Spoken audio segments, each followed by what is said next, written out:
આ બાજુ તમે મુકેશ્વરનો અદ્ભુત નજારો જોઈ શકો છો। ત્યાં મોટો ડેમ છે અને ચારે બાજુ મિત્રો તમને પાણી દેખાતું હશે।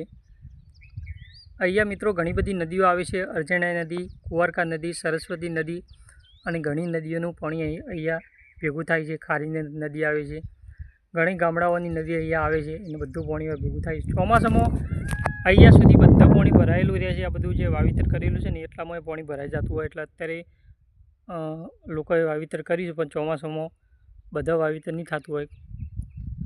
અને આ બાજુ આ ટાઈપનો નજારો છે।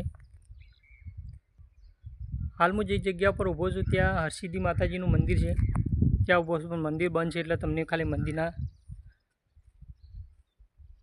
શેટીરીને દર્શન કરાવું છું। મંદિર છે, મંદિર બંધ છે અને આ મંદિર પણ મુકેશ્વરના બાજુમાં જ આવેલું છે। વિડીયો ગમે હોય તો ચેનલ ઉપર જોડાજો। આ બાજુ ડુંગર છે। જય માતાજી।